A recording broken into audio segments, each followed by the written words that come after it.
শতকরা।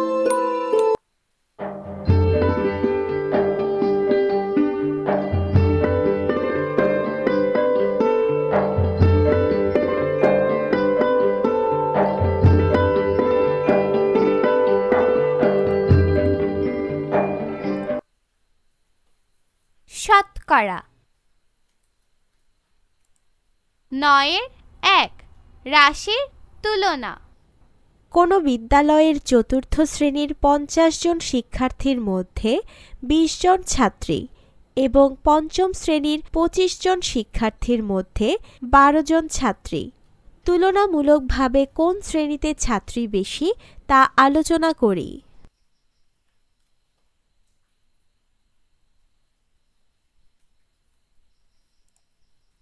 যেহেতু ২০ সংখ্যাটি ১২-এর চেয়ে বড়, সুতরাং সাধারণভাবে চতুর্থ শ্রেণীতে ছাত্রী সংখ্যা বেশি।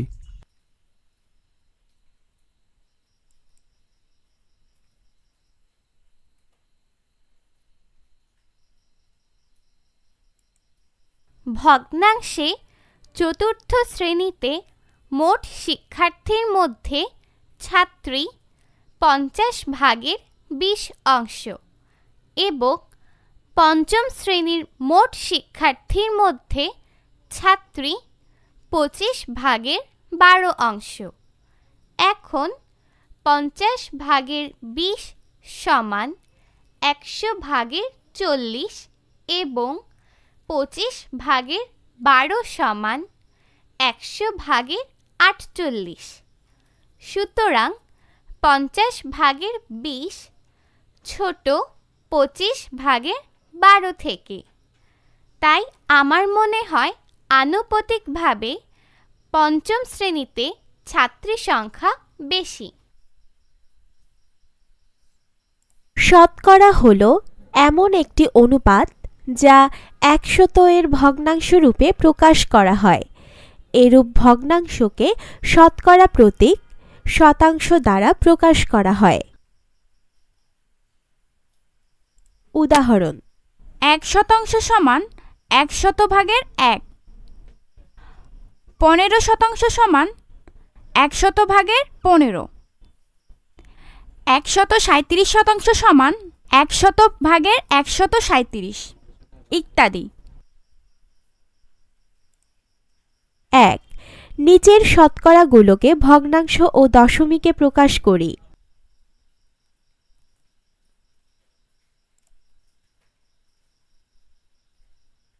লক্ষ্য করি ১০০% এর অর্থ হল ১০০/১০০ সমান ১।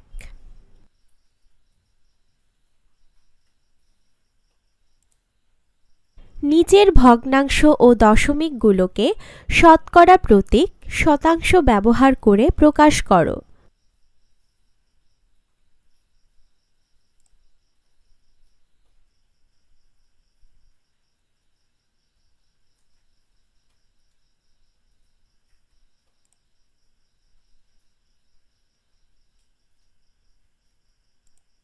দুই, কোনো বিদ্যালয়ের পঞ্চম শ্রেণীর মোট ৩০ জন শিক্ষার্থীর মধ্যে ১২ জন ছাত্রী। মোট শিক্ষার্থীর শতকরা কতজন ছাত্রী?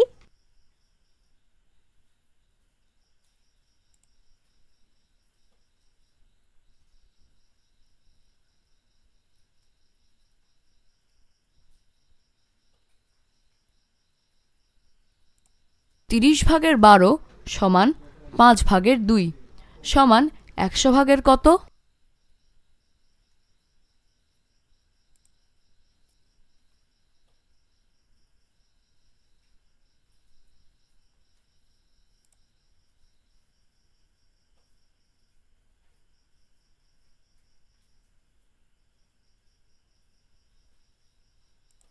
তিন, কোনো বিদ্যালয়ের পঞ্চম শ্রেণীর মোট ৫০ জন শিক্ষার্থীর ৪২% ছাত্রী।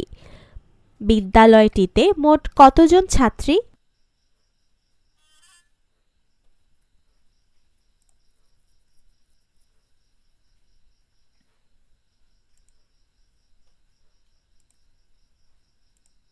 (৪২% হল ১০০/৪২)। ৫০ এর 100/42 হল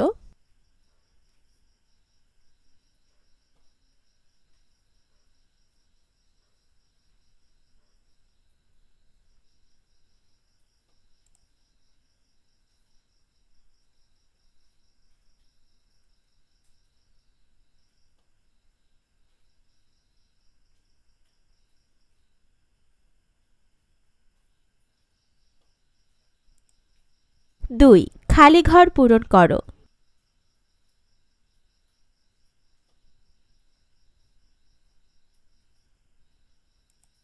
3 সখীপুর গ্রামের মোট জনসংখ্যা 1280 জন, তার মধ্যে 40% লোক শিক্ষিত। শিক্ষিত লোকের সংখ্যা নির্ণয় করো।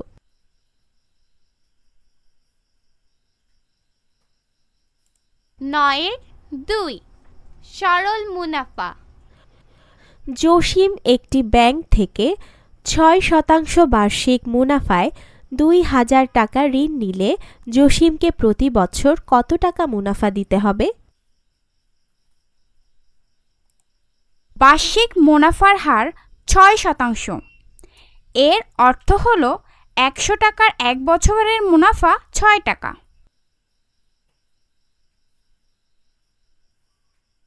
বিনিয়োগকৃত টাকাকে বলা হয় আসল এবং প্রাপ্ত বার্ষিক মুনাফা নিচের সূত্রটি দ্বারা হিসাব করা হয়।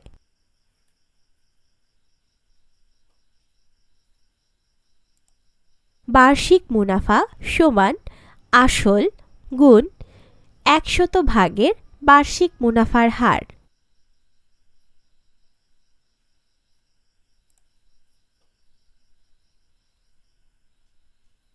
আসল বার্ষিক মুনাফা 1 বছর পর যে পরিমাণ টাকা ফেরত দিতে হবে।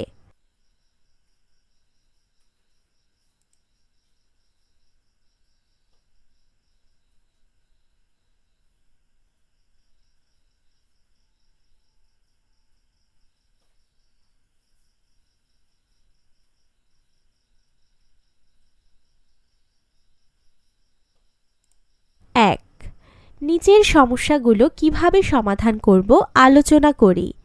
1 সোহেল একটি ব্যাংক থেকে 800 টাকা ঋণ নিয়ে 1 বছর পর 856 টাকা ফেরত দিল। বার্ষিক মুনাফার হার কত ছিল? 2 আমিনা কোনো ব্যাংক থেকে বার্ষিক 5% মুনাফায় কিছু টাকা ঋণ নিয়ে 1 বছর পর 30 টাকা মুনাফা দিল। আসল কত টাকা ছিল?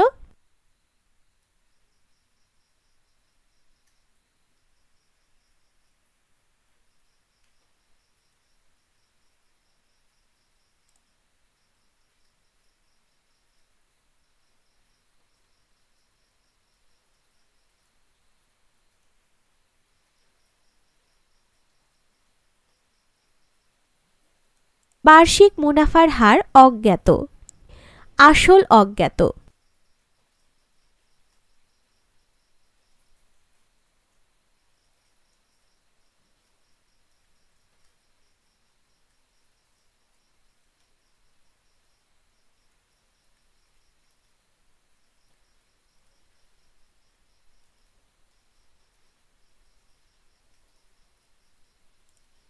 এক কোনো ব্যাংক থেকে বার্ষিক 8% মুনাফায় কিছু টাকা ঋণ নিয়ে 1 বছর পর 600 টাকা মুনাফা দেওয়া হলো।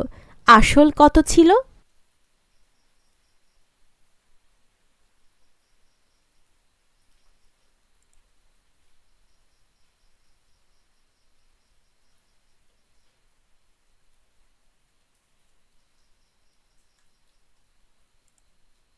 দুই লিঙ্কন কোনো ব্যাংক থেকে বার্ষিক 6% মুনাফায় কিছু টাকা ঋণ নিয়ে 1 বছর পর 1272 টাকা দিল।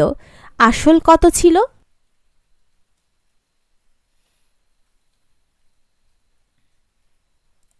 এই সমস্যাটি পূর্ব পৃষ্ঠার সমস্যা থেকে সামান্য ভিন্ন।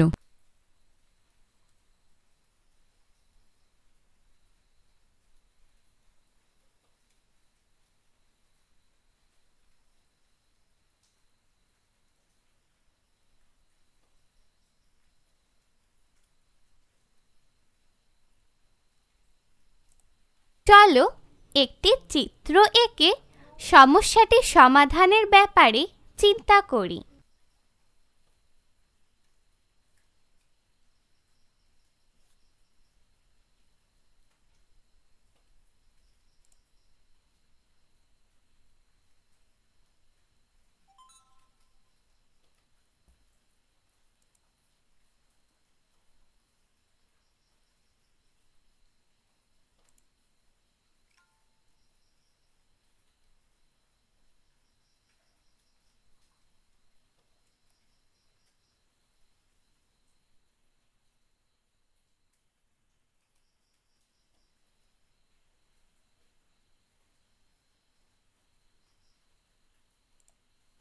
পূজা কোনো ব্যাংক থেকে বার্ষিক 12% মুনাফায় কিছু টাকা ঋণ নিয়ে 1 বছর পর 1680 টাকা মুনাফা দিল। আসল কত ছিল?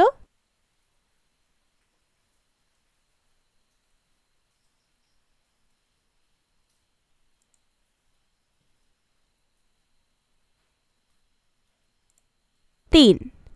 তনিমা কোনো ব্যাংক থেকে 3 বছরের জন্য 2000 টাকা ঋণ নিলেন। বার্ষিক মুনাফার হার 6%। 3 বছর পর তাকে কত টাকা মুনাফা দিতে হবে?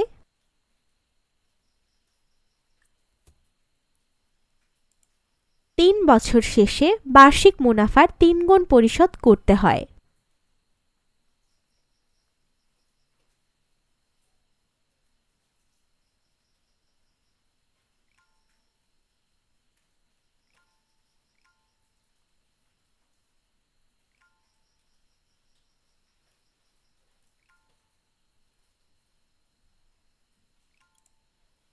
এক বছর শেষে, 2 বছর শেষে, 3 বছর শেষে বার্ষিক মুনাফা আসলের 6%।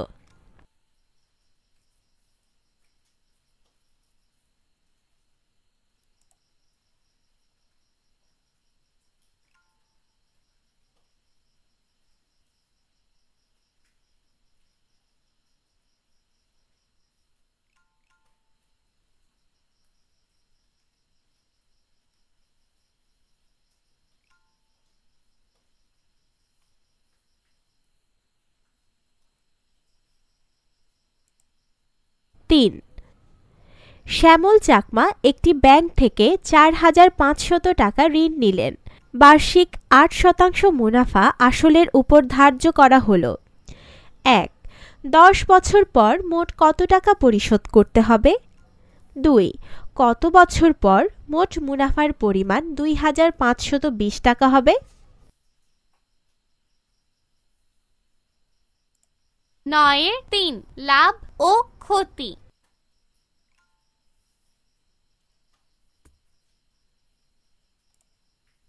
উদাহরণ 1. একটি কলম 50 টাকায় ক্রয় করে 9-3 লাভ ও ক্ষতি।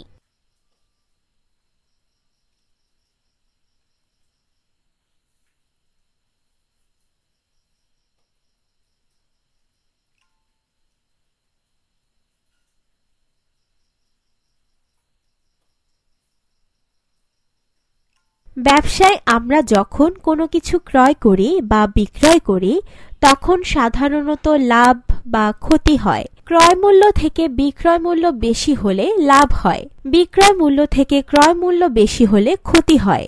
শতকরা লাভ বা শতকরা ক্ষতি সব সময় ক্রয় মূল্যের উপর হিসাব করা হয়।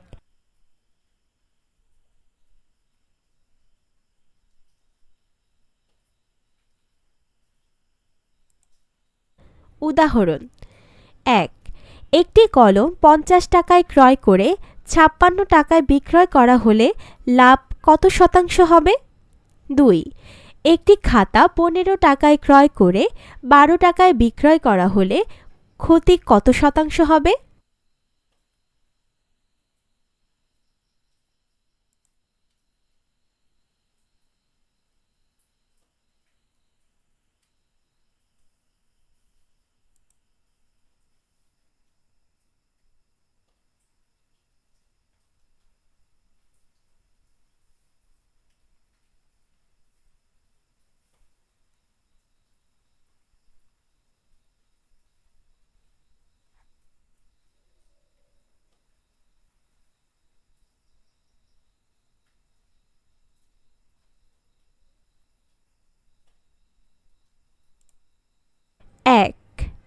একজন বিক্রেতা কারখানা থেকে একটি মেশিন ক্রয় করে 15% লাভে মেশিনটি 55,200 টাকায় বিক্রয় করলেন।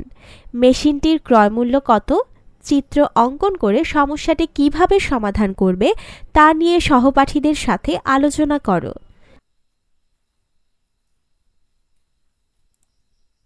1. একজন বিক্রেতা ক্রয়মূল্যের চাইতে 12% কমে 7,040 টাকায় একটি টেবিল বিক্রয় করল। টেবিলটির ক্রয়মূল্য কত ছিল?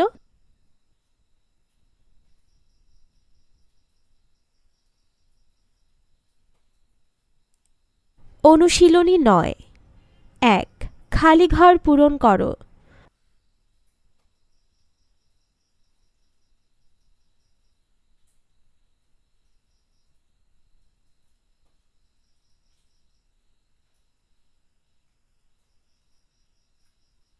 দুই, রবিবার কোনো বিদ্যালয়ে 80 জন শিক্ষার্থীর 30% অনুপস্থিত। ওই দিন উপস্থিত শিক্ষার্থীর সংখ্যা কত?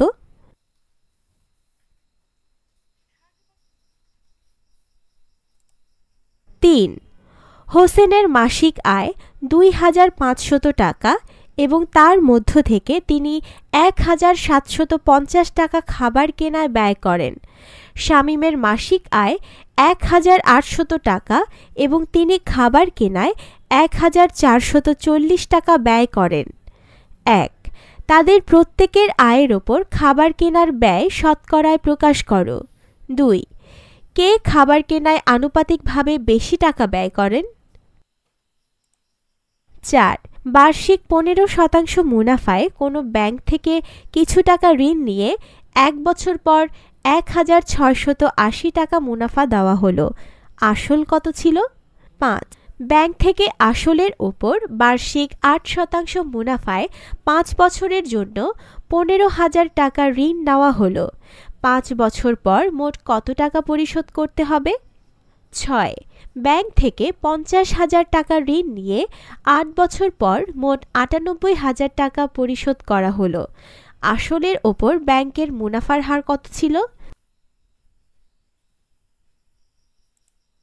7. একটি দোকানে 1,800 টাকার পণ্য 20% কমে বিক্রয় করা হলো। পণ্যটির বিক্রয় মূল্য কত? 8. একজন বিক্রেতা কৃষকের কাছ থেকে এক ঝুড়ি সবজি কিনে 40% লাভে 6,300 টাকায় বিক্রয় করলেন। সবজির ক্রয় মূল্য কত ছিল?